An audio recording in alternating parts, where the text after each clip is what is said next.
Halo semuanya, perkenalkan, nama saya Anastasia Teli Wijayakusuma dengan NPM 190217657. Saya berasal dari program studi Teknik Sipil, Fakultas Teknik, sebagai peserta KKN periode 81 semester genap tahun ajaran 2021-2022 dari Universitas Atmajaya Yogyakarta.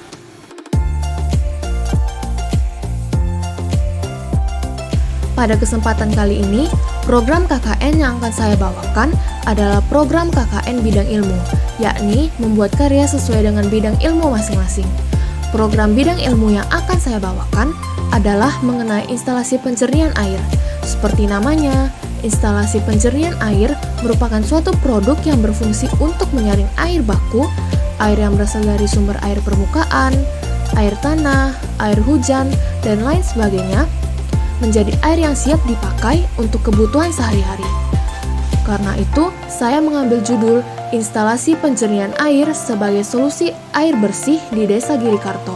Karena sehat, dimulai dengan air yang berkualitas. Air merupakan kebutuhan penting bagi seluruh makhluk hidup, termasuk manusia. Air diperlukan untuk bertahan hidup. Hampir seluruh kegiatan manusia melibatkan air. Manusia membutuhkan air untuk keperluan rumah tangga seperti minum, mandi, masak, mencuci, dan pekerjaan lainnya.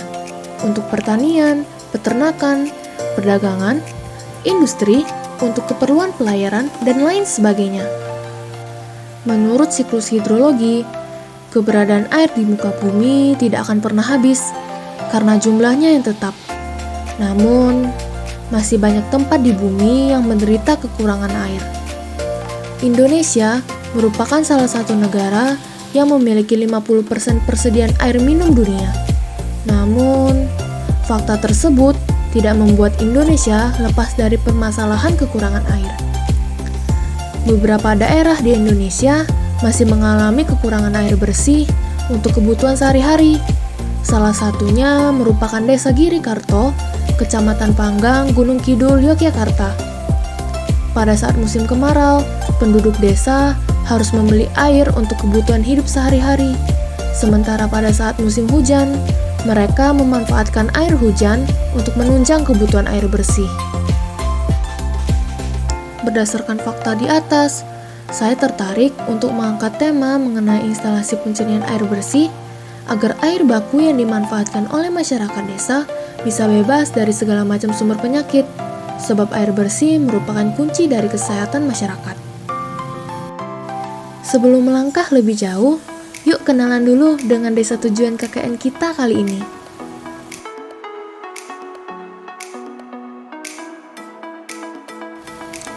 Desa Girikarto merupakan desa yang terletak di Kecamatan Panggang, Kabupaten Gunung Kidul, Yogyakarta. Desa Girikarto terletak pada 8 derajat lintang selatan dan 110 derajat bujur timur. Luas Desa Girikarto pada tahun 2020 adalah seluas 13,94 km persegi. Menurut Badan Pusat Statistik Kabupaten Gunung Kidul, Desa Girikarto memiliki letak geografis berupa lereng dengan kemiringan lahan sedang, yakni antara 15 sampai 25 derajat. Desa yang terletak pada kawasan pesisir ini memiliki jumlah penduduk 4.072 jiwa dengan jumlah kepala keluarga sebanyak 1.192 per semester 2 tahun 2021. Menurut website Kabupaten Gunung Kidul, topografi wilayah Gunung Kidul terbagi menjadi 3 zona pengembangan, yaitu zona utara, zona tengah, dan zona selatan.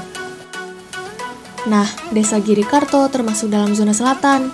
Wilayah yang dikenal dengan wilayah pengembangan Gunung Seribu ini memiliki ketinggian antara 0 sampai 300 meter di atas permukaan laut. Batuan dasar pembentuk wilayah ini adalah batu kapur dengan ciri khas bukit-bukit kerucut dan merupakan wilayah kars. Wilayah ini memiliki sungai bawah tanah dan gua-gua alam. Batuan kars ini menjadikan kondisi lahan kurang subur dan berakibat budidaya pertanian kawasan ini kurang optimal. Wilayah dengan topografi kars sulit mendapatkan air bersih di permukaan, terutama pada saat musim kemarau. Hal ini dikarenakan formasi karst terdiri atas batuan karbonat dengan kelarutan dan laju infiltrasi yang tinggi, sehingga air hujan akan langsung meresap ke dalam tanah dan membentuk sungai bawah tanah. Meski terdapat banyak sungai bawah tanah, pengeboran untuk mendapatkan air memerlukan biaya yang sangat mahal. Sebelum kita membahas instalasi pencernaan air, mari kita mengenal lebih dahulu apa itu air bersih, pentingnya air, dan sumber air baku. 70% permukaan bumi tertutup oleh air. Menurut Lembaga Survei Geologi Amerika Serikat atau US Geological Survey, jumlah air di muka bumi digambarkan berbentuk bola yang memiliki volume sebesar 332.500 mil kubik atau 1,386 juta kilometer kubik. Menurut UU nomor 17 tahun 2019 tentang sumber daya air, air merupakan semua air yang terdapat pada, di atas, ataupun di bawah permukaan tanah. Termasuk dalam pengertian ini, air permukaan, air tanah, air hujan, dan air laut yang berada di darat. Air adalah zat yang terdiri dari unsur-unsur kimia hidrogen dan oksigen. Wujud air dapat berupa gas, cair, maupun padat. Air merupakan salah satu senyawa yang paling banyak dan penting. Salah satu indikator yang mendukung terselenggaranya kesehatan yang baik adalah tersedianya air yang memadai dari segi kualitas dan kuantitas. Air bersih adalah air dengan kualitas yang baik dan dapat digunakan oleh manusia untuk kehidupan sehari-hari, seperti minum, makan, dan sanitasi. Air bersih harus bebas dari kontaminasi zat asing yang dapat menimbulkan dampak bagi makhluk yang mengonsumsinya. Kualitas air bersih dapat dilihat dari segi fisika, biologi, dan kimia. Mari kita lihat parameter air untuk media air untuk keperluan higien sanitasi terlebih dahulu. Keperluan higien sanitasi adalah air dengan kualitas tertentu yang digunakan untuk keperluan sehari-hari yang kualitasnya berbeda dengan air minum. Pertama, jika dilihat pada parameter fisik, dalam standar baku mutu kesehatan lingkungan untuk media air untuk keperluan higien sanitasi menurut Permenkes nomor 32 tahun 2017. Air yang baik tidak memiliki rasa, bau, serta memenuhi standar untuk kekeruhan, warna, suhu, dan zat padat terlarut sesuai dengan yang tertera di tabel berikut. Jika dilihat dari parameter biologi dalam standar baku mutu kesehatan lingkungan untuk media air untuk keperluan higien sanitasi menurut Permenkes nomor 32 tahun 2017, maka air yang baik memenuhi kadar maksimum total bakteri coliform dan E. coli sesuai dengan yang disyaratkan pada tabel berikut. Jika dilihat dengan parameter kimia dalam standar baku mutu kesehatan lingkungan untuk media air untuk keperluan higien sanitasi menurut Permenkes nomor 32 tahun 2017, maka air yang baik memiliki pH antara 6,5 sampai 8,5 atau pH netral, memiliki kandungan zat kimiawi seperti besi, fluorida, mangan, nitrat, air raksa, seng, timbal, zat organik, dan lain sebagainya sesuai dengan standar baku mutu yang telah disyaratkan pada Permenkes nomor 32 tahun 2017. Selanjutnya, mari kita lihat parameter untuk air minum menurut Permenkes nomor 492/Menkes/per/4/2010. Jika dilihat dari parameter biologi, air minum yang baik tidak mengandung E. coli maupun bakteri coliform. Jika ditinjau dari parameter kimia, maka kadar zat kimia seperti aluminium, besi, mangan, arsen, fluorida, nitrat, sianida, dan lain sebagainya tidak boleh melebihi kadar maksimum yang diperbolehkan. pH air minum yang diperbolehkan antara 6,5 sampai 8,5 atau pH netral. Jika melihat parameter fisik, maka air minum yang baik tidak berbau, berasa, dan kadar kekeruhan, total zat padat larut, serta suhu dan warna tidak melebihi kadar maksimum yang diisyaratkan. Lalu pentingnya air bersih itu apa sih? Air bersih bermanfaat membantu manusia dalam menjalani kehidupannya sehari-hari, seperti untuk keperluan rumah tangga, seperti untuk minum, masak, mencuci, dan keperluan lainnya. untuk keperluan industri seperti pabrik dan bangunan pembangkit tenaga listrik, untuk keperluan perdagangan seperti hotel dan restoran, untuk keperluan pertanian dan peternakan, kemudian untuk keperluan pelayaran. Hampir seluruh kegiatan manusia membutuhkan air. Oleh karena itu, keberadaan air bersih sangat penting agar keberlangsungan hidup dapat terjamin. Berikutnya, mari kita mengenal sumber air baku. Air bersih merupakan hasil yang diperoleh melalui proses pengolahan air baku. Menurut PP nomor 122 tahun 2015 tentang sistem penyediaan air minum, air baku adalah air yang berasal dari sumber air permukaan, air tanah, air hujan, dan air laut yang memenuhi mutu tertentu. Adapun sumber-sumber air baku yang dapat dimanfaatkan untuk memenuhi kebutuhan sehari-hari antara lain, yang pertama, air hujan. Hujan terbentuk karena awan tidak mampu lagi menampung air. Air hujan yang jatuh ke permukaan dikumpulkan dan disimpan pada sebuah wadah untuk kemudian dimanfaatkan. Yang kedua, air permukaan. Air permukaan adalah air yang mudah dilihat oleh mata kita. Air permukaan terbagi menjadi perairan darat dan perairan laut. Perairan darat merupakan air permukaan di atas darat, seperti danau, sungai, rawa-rawa, mata air, dan lain sebagainya. Sedangkan perairan laut merupakan air permukaan yang berada di lautan. Yang ketiga, air tanah. Air tanah merupakan air yang berada di bawah permukaan tanah. Keuntungan dari air tanah adalah tidak perlu melalui proses pengolahan karena sudah bebas dari bakteri patogen. Yang keempat, air limbah. Air limbah adalah air hasil kegiatan manusia. Air ini bisa dimanfaatkan untuk memenuhi kebutuhan sehari-hari. Namun, harus melalui proses pengolahan terlebih dahulu agar bebas dari kontaminasi penyakit dan zat berbahaya. Lantas, bagaimana sih keadaan air bersih di Desa Girikarto? Dilansir pada krjogja.com, Desa Girikarto mengalami krisis air bersih terparah pada tahun 2019. Sebanyak 5.000 jiwa yang terdiri atas 850 kepala keluarga mengalami kesulitan air bersih. Dilansir dari krjogja.com, pada tahun 2018, Kecamatan Panggang, termasuk di dalamnya Desa Girikarto, mengalami krisis air bersih.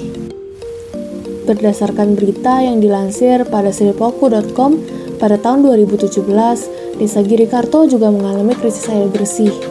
Penampungan air hujan tidak membantu karena mengering. Usaha yang dilakukan warga demi mendapatkan air bersih adalah dengan membeli air. Harga yang dipatok adalah sekitar 200 sampai 250.000 per tangki. Kekurangan air di Desa Girikarto tidak dapat terhindar, sebab wilayahnya yang merupakan topografi kars. Pada tahun 2020, Desa Girikarto mulai dialiri PDAM Tirta Handayani unit Ngobaran. Namun, hal ini tidak banyak membantu, sebab ketika musim kemarau tiba, debit air yang berasal dari Goa Air Ngobaran juga mengecil. Kemudian, pada Maret 2020, Coca-Cola Foundation Indonesia bekerja sama dengan Yayasan Obor Tani membangun embung tada hujan di wilayah Pantai Gerigak, Desa Girikarto, Kecamatan Panggang, Gunung Kidul. Embung ini diresmikan pada Mei 2021 dan dinamakan Embung Gerigak. Embung adalah bangunan yang memiliki fungsi untuk menampung air hujan sebagai persediaan pada saat musim kemarau. Dengan adanya Embung Gerigak ini, bisa menjadi alternatif air bersih bagi warga Desa Girikarto. Sayangnya, Embung Gerigak ditujukan untuk membantu petani mengairi sawah, dan bukan ditujukan sebagai air untuk keperluan rumah tangga. Air untuk keperluan konsumsi warga masih berasal dari air Goa Ngobaran, mata air Murbatang di Gerigak, dan air hujan. Air hujan dan air yang berasal dari sumber mata air tidak aman untuk dikonsumsi secara langsung. Menurut Sugiarto dan Suharwanto, tahun 2017, air Goa Ngobaran mengandung bakteri E. coli 9.000 per 10 ml dan bakteri coliform 28.000 per 100 ml sampel. Sementara itu, dilansir dari halodoc.com, meskipun air hujan aman dikonsumsi, namun jika air hujan jatuh di area tercemar atau bersentuhan dengan kontaminan seperti kotoran hewan dan logam berat, maka air tersebut tidak dapat dikonsumsi. Tidak disarankan untuk menampung air hujan kecuali yakin bahwa air tersebut benar-benar bersih. Oleh karena itu, Langkah yang dapat diambil agar air hujan dan air dari sumber mata air dapat dikonsumsi, maka dilakukan proses pengolahan atau yang bisa disebut dengan sistem pencernian air atau instalasi pencernian air. Nah, sekarang kita akan masuk ke bagian instalasi pencernian air. Instalasi pencernian air ada dua, yaitu instalasi modern dan instalasi sederhana. Yang pertama, instalasi modern. Menggunakan alat yang modern, canggih, dan mahal.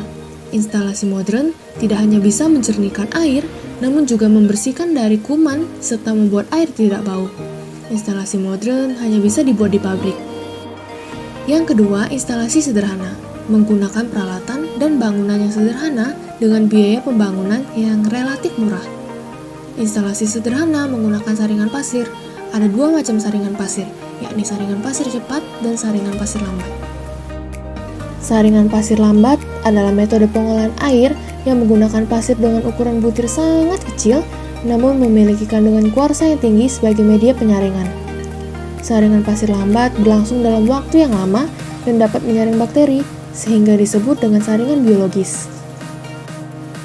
Saringan pasir cepat adalah metode pengolahan air yang terdiri atas lapisan pasir di bagian atas dan lapisan kerikil di bagian bawah. Arah penyaringannya dari bawah ke atas. Saringan pasir cepat tidak dapat menyaring dan membunuh kuman yang ada karena kecepatan penyaringannya yang cepat. Mari kita lihat perbandingan antara saringan pasir cepat dan saringan pasir lambat. Dari segi area, saringan pasir lambat memerlukan area yang luas, sedangkan saringan pasir cepat memerlukan area yang sedikit. Dari segi kualitas air baku, saringan pasir lambat tidak memerlukan perlakuan secara kimia, sedangkan saringan pasir cepat perlu perlakuan secara kimia. Berdasarkan kecepatan penyaringan, saringan pasir cepat lebih cepat dibandingkan saringan pasir lambat. Berdasarkan periode pembersihan, saringan pasir lambat dibersihkan setelah 1-3 bulan, sedangkan saringan pasir cepat dalam 24-48 jam.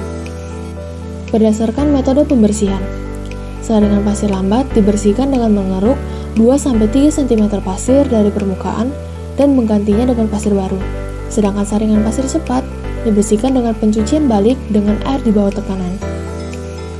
Berdasarkan biaya per unit, saringan pasir lambat biayanya lebih besar, sedangkan saringan pasir cepat lebih ekonomis.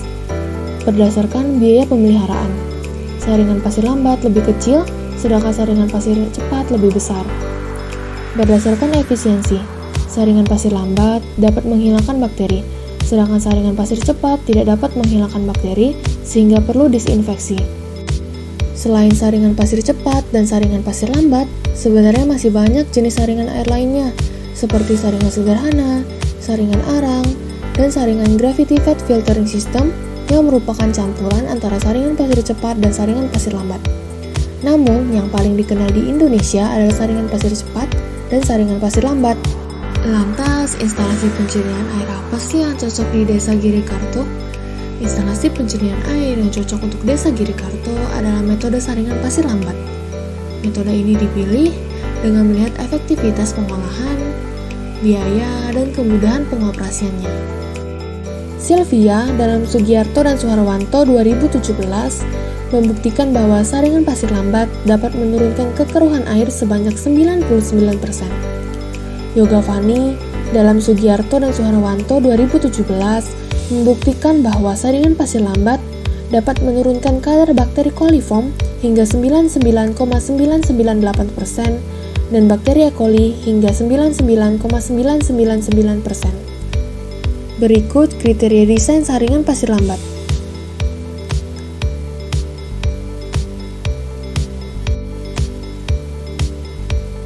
Kriteria desain ini diambil dari SNI 3981 tahun 2008. Sedangkan untuk skala rumah tinggal akan lebih efektif jika menggunakan saringan dengan metode sederhana, sebab saringan ini tidak membutuhkan lahan yang luas dan kemudahan dalam pembuatan dan operasionalnya. Saringan sederhana merupakan perpaduan antara saringan pasir dan saringan arang. Yang pertama yang akan kita bahas adalah instalasi pencernian air untuk skala desa. Apa saja yang harus dipersiapkan untuk membuat instalasi pencernian air skala desa? Drum atau bak sebagai bak penampung, bak pencampur, bak pengendapan, bak saringan pasir, dan bak distribusi.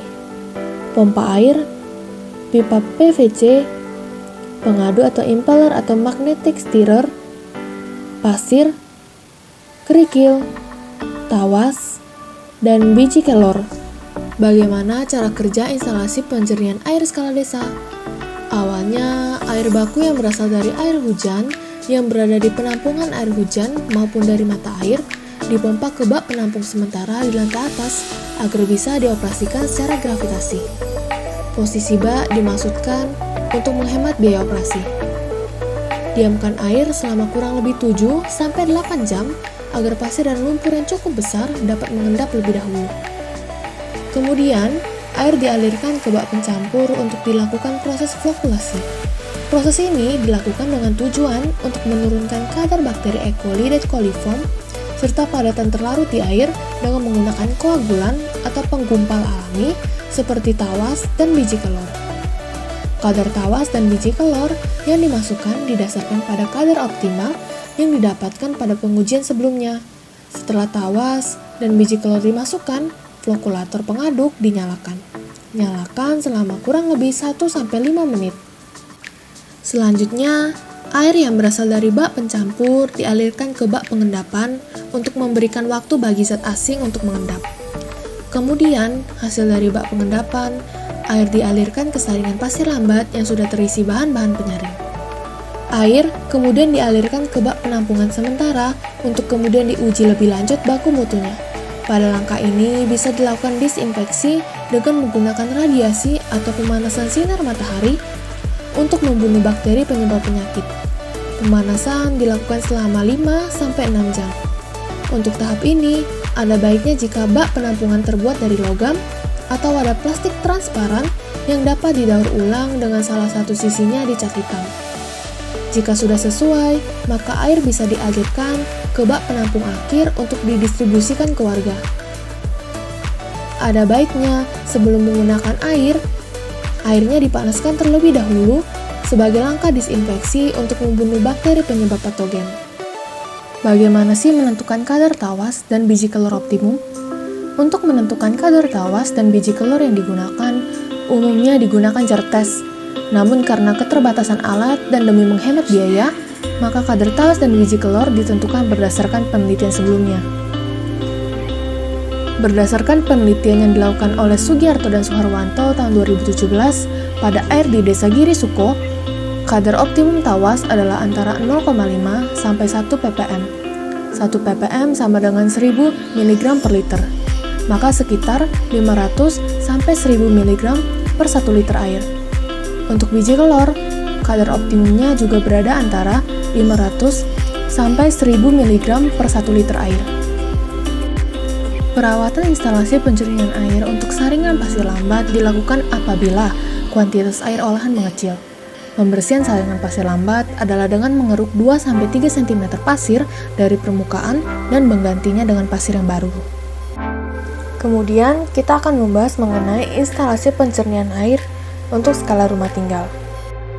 Lalu, apa saja yang harus dipersiapkan untuk membuat instalasi penjernihan air skala rumah tinggal? Yang pertama, 3 buah drum atau wadah yang berfungsi untuk bak pengendapan, bak penyaringan, dan bak penampungan air bersih.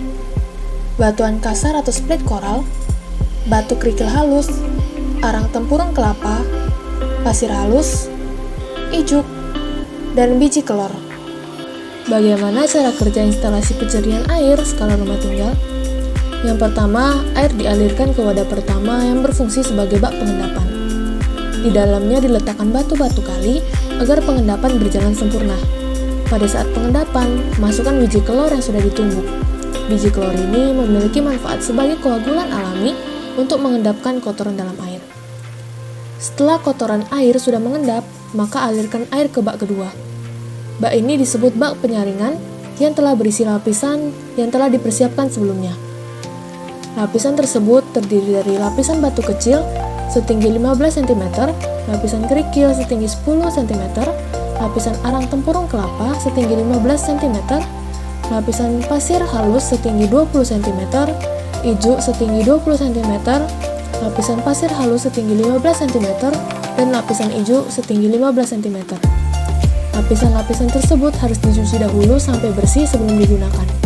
Kemudian, air yang keluar dari lapisan paling bawah wadah kedua dialirkan ke wadah ketiga atau bak penampungan air bersih. Maka air sudah dapat digunakan.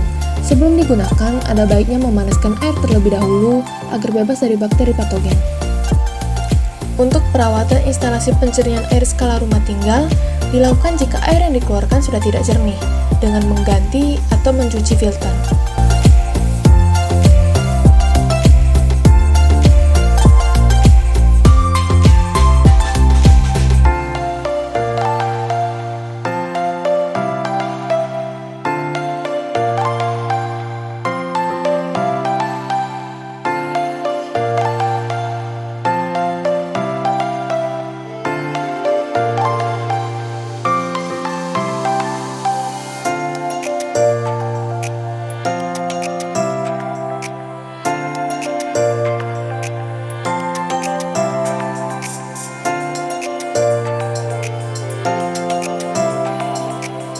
Demikian hal yang dapat saya sampaikan. Apabila ada kata-kata yang kurang berkenan, mohon dimaafkan. Terima kasih telah menyaksikan dan semoga bermanfaat.